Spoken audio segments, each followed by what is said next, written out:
नमस्कार दोस्तों, स्वागत है आपका अमिताभ अग्निहोत्री जी की एक नए जोरदार धमाकेदार डिबेट वीडियो में। राहुल गांधी और अखिलेश यादव आपस में चुनावी मंच को साझा करके भाषण कर रहे थे तो दोस्तों कांड हो गया। वहां पर मौजूद जनता, पब्लिक या जो भी कहिए समाजवादी पार्टी के कार्यकर्ता, समाजवादी पार्टी के समर्थक, वो सभी आपस में लड़ बैठे और एक दूसरे की पिटाई करने लगे। खूब लात गुस्से चले, जूते चप्पल चले। तो दोस्तों इस पर प्रधानमंत्री मोदी जी ने चुटकी ले ली। उन्होंने कहा कि ये कॉन्ट्रैक्ट से लाई गई भीड़ है, इन्हें पैसे नहीं मिले और इन्हें जब मंच से दूर भगाने की कोशिश की तो ये हाथापाई पे उतर आए और उन्होंने जब जमकर तांडव मचाया। तो दोस्तों इसी पर ये डिबेट है। डिबेट में आप देखोगे कि जो भुवन भास्कर जी है, ये कहते हैं कि यही भीड़ जो है मोदी जी के खिलाफ आई है और मोदी जी के खिलाफ इनकी भाषण सुनने के लिए अखिलेश यादव जी और राहुल गांधी जी को ये सुनने के लिए आए हैं। दोस्तों पर आप तो जानते हैं अमिताभ अग्निहोत्री जी को। अमिताभ अग्निहोत्री जी ने साक्षात्कार कराते हुए इनको अच्छे से लताड़ा। तो दोस्तों डिबेट देखिए, पूरा इंटरेस्टिंग है, आपको मजा अवश्य आएगा। तो चलिए शुरू करते हैं debate video. Let's start. Professor Joshi, दो सवाल खड़े होते हैं आप ही के पास आ रहे हैं। एक तो ये कि अगर ये भाजपा के खिलाफ जनता का गुस्सा है जो आपके घर में दिख रहा है मैदान में, तो फिर सवाल खड़ा होता 12 में तो भाजपा हार गई थी, आप भर की सरकार बन गई थी, शपथ ग्रहण हो गया था, तब धय तेरे की क्यों की, धय गमला धय गमला, धय कुर्सी एक। और दूसरा प्रश्न खड़ा होता है कि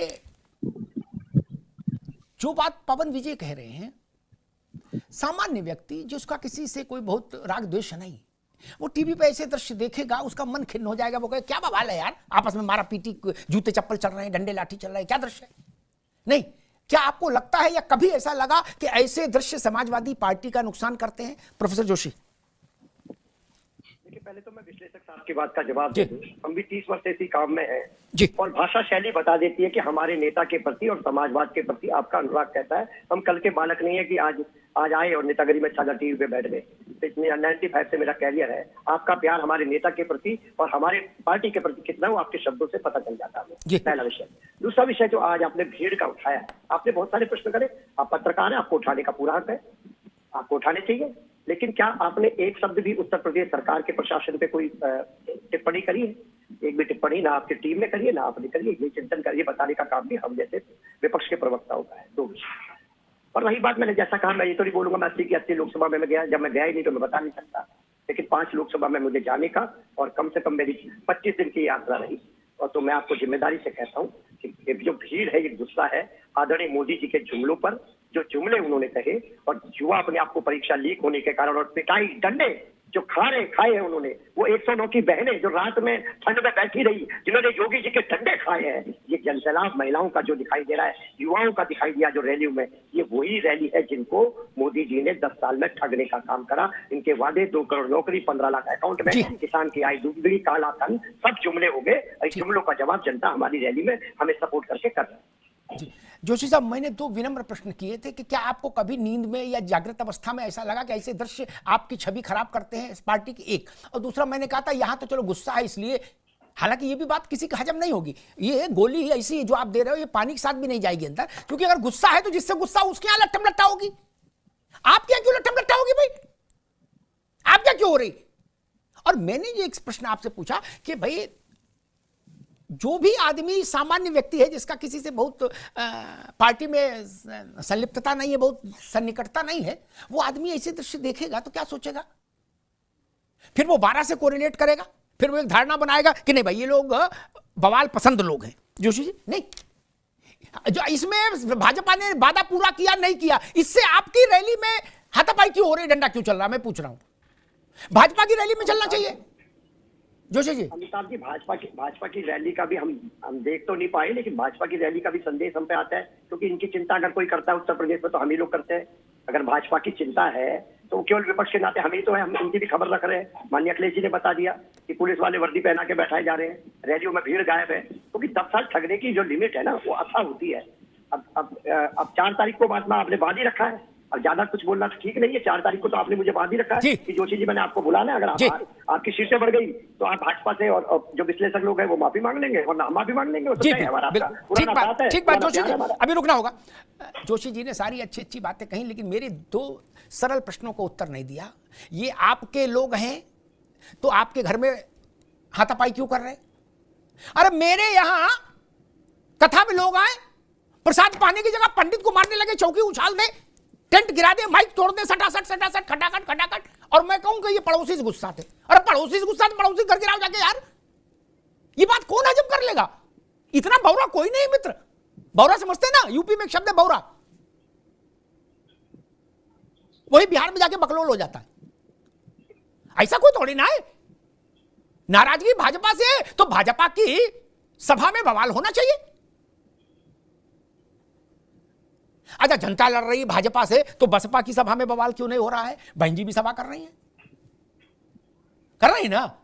उनके यहां तो एक पत्ता नहीं खड़कता, लाइन से लोग बैठते हैं, इन फुटा लेके नाप लो, सीधा सीध में बैठते हैं। वो आदमी नहीं है, वो जापान से आते हैं, वो उत्तर प्रदेश के लोग नहीं है। ये कौन सा खाद्य पदार्थ लेके आते हैं कि इतना उत्तेजित हो जाते हैं जनसभा में? आप देखिए कैसा दृश्य है। मैं तो सुरक्षा का भी को लेकर भी चिंतित हूं मित्र।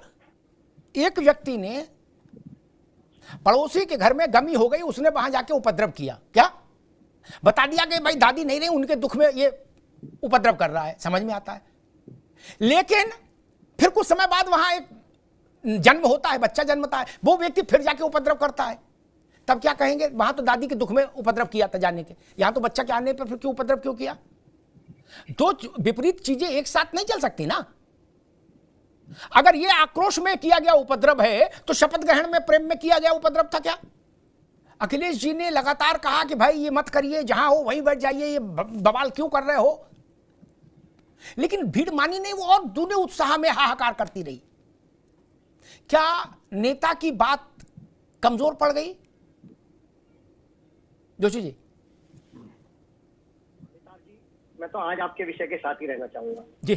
और आपका जो विषय है कि अब वो जो समय सीमा है इस बात की चर्चा का, वो सब निकल चुका है और समय सीमा सब निकल चुका है। परीक्षा का जो परिणाम है 4 तारीख को आ जाएगा। या तो हमारी बात ठीक हो जाएगी, ये भीड़ आक्रोश था भारतीय जनता पार्टी का, या इनकी बात ठीक हो जाएगी जो ये लोग कह रहे हैं। तो इस पर मैं तो चर्चा करना नहीं, एक जोशी जी एक मासूम बात बार बार दिमाग में आ रही है कि गुड्डू से नाराज आदमी पप्पू के मकान में पेट्रोल डाल के माचिस दे आया। अरे नाराज गुड्डू से गुड्डू को मकान फूंकते यार, पप्पू को क्यों फूंक दिया? ये बात हजम नहीं हो रही, पानी के साथ भी नहीं हजम होगी, ना मुझे ना किसी को। बाकी आपको प्रणाम, आपका सम्मान मैं करता हूं और करता रहूंगा, लेकिन मैं अपनी बात पर कायम हूं।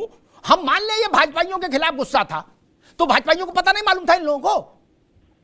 हर जिले में जहां अखिलेश यादव की रैली है वहां या 2 घंटा पहले भाजपा की होगी चुकी, या 2 घंटे बाद हो रही। ऐसे तो सबकी रैलियां लगी हुई हैं, तो गुस्सा भाजपा की रैली में निकालना चाहिए था। इनने अंडा डंडा सब वहां तोड़ दिया। देखो दृश्य क्या है। और अगर भाई साहब ये नाराजगी है भाजपा के प्रति और घर में आपके जूता चला रहे हैं तो फिर ये रास्ता ठीक नहीं मित्र। इनको सबको मैसेज करो व्हाट्सएप पर कि जहां नाराजगी है बाबू दिखाओ, यहां क्यों बवाल कर रहे हो? जोशी जी गलत तो नहीं है? अमिताभ जी, हमारे जितने शुभचिंतक यहाँ पर बैठे हमारी पार्टी के, क्योंकि मैं तो मानता हूँ भारतीय जनता पार्टी के और राजनीति विश्लेषज्ञ हमारे शुभचिंतक है। हालांकि उनकी भाषा शैली हमारे नेता के प्रति उनका आदर और हमारे प्रति उनका भाव दिखा रहा है कि वो हमारे कितने बड़े शुभचिंतक हैं। लेकिन मैं आपको बहुत जिम्मेदारी से कहना चाहता हूँ, जनता जनार्दन है और जनता तय कर देगी 4 तारीख को कि जनता कैसी। ठीक भाई, जोशी जी की बात से मुझे समझ में आ रहा, वो कह रहे पंचों की राय शर्माते, खटोला यहीं बिछेगा। 1 तारीख तक ऐसे घल्लू घारा चलेगा, रोक पाओ तो रोक लो, ऐसे ही चलेगा। कौन माई का लाल रोकेगा? बोले जो कुछ बवाल होगा हम कह देंगे बीजेपी से गुस्सा है इसलिए हमारे घर में तोड़फोड़ कर रही जनता, और हम इससे खुश हैं, अपने घर में तोड़फोड़ करवा रहे हैं, आनंदित हो रहे हैं। ये रिश्ता क्या कहलाता है भाई? ये बात तो समझ ही नहीं आई। प्रमोद मिश्रा जी फंस गए आप। वो कह रहे हमारे यहां भी जो आके ये बवाले आजम, मुगले आजम की तर्ज पर फिल्म बवाले आजम चला रहे हैं, ये सब लोग दरअसल प्रमोद मिश्रा की पार्टी से नाराज हैं, इसलिए हमारे यहां आके बवाल कर रहे हैं। मुझे लगता है कि हम उत्साह और अराजकता के बीच का अंतर समझने को तैयार नहीं। लोकतंत्र में उत्साह का 100 बार स्वागत है, 100 बार अभिनंदन है, वंदन है। लोकतंत्र में उत्साह नहीं होगा तो लोकतंत्र मृत हो जाएगा, जीवंत नहीं रहेगा। लोकतंत्र में जीवंतता आती है ननकू और रज्जाक के उत्साह से। और राजनीतिक रैलियों में जाना चाहिए, सब में जाना चाहिए, सबकी सुनना चाहिए, और उसके बाद जैसा सुशील जी कह रहे थे। लेकिन मेरे लिए उत्साह की अंतिम कसौटी ये नहीं कि योगी जी की सभा में कितने लाख आए और अखिलेश जी की सभा में कितने लाख आए। मेरे लिए अंतिम कसौटी ये है कि जहां अखिलेश जी सभा करे आए, योगी जी सभा करे आए, बहन जी सभा कर गई, वहां वोट कितना परसेंट पड़ा? उत्साह का पैमाना यह है जोशी साहब, मुझे प्रसन्नता होगी, इसी पैमाने को धारण करिए हृदय में ताबीज की तरह। यही निर्णायक पैमाना है। जहां ऐसा दमचौरा हो रहा है वहां वोट पड़ रहा है 47%, 48%, और आप हमको समझा रहे हो कि जनता मारे हिलोर समुद्र हो गया, जन समुद्र है। वो समुद्र 3 दिन बाद सूख गया, वो तलैया हो गया। वोट पड़ रहा 44%, 45%, 40%, 52% वोट है। तो दोस्तों डिबेट हो गई खत्म, वीडियो हो गई पूरी। उम्मीद करता हूँ दोस्तों अमिताभ अग्निहोत्री जी की ये लेटेस्ट डिबेट वीडियो आपको पसंद आई होगी। तो दोस्तों ऐसी डिबेट वीडियो देखने के लिए इस चैनल को सब्सक्राइब करते आप जरूर जाओगे। एक सवाल है दोस्तों, हमेशा पूछते आ रहा हूँ कि 400 पार होगा कि नहीं होगा, और अगर बीजेपी की सीट आएगी तो कितनी आएगी, अगर बीजेपी की सरकार बनेगी तो कितने सीटों से बनेगी। तो दोस्तों छोटा सा सवाल का जवाब आप कमेंट में जरूर देते जाइएगा, ताकि मुझे भी तो शांति मिले कि कम से कम बीजेपी सरकार में तो आ रही है, और कितने सीटों से आ रही है, मजबूत मेजोरिटी के साथ तो आ रही है। यही मेरे मन में कोलाहल मच रहा है, जिसको आप शांत कर सकते हो दोस्तों अपने जवाब के साथ। कमेंट जरूर करते जाइएगा। मिलता हूँ मैं आपसे अगले वीडियो में, तब तक के लिए जय हिंद, वंदे मातरम।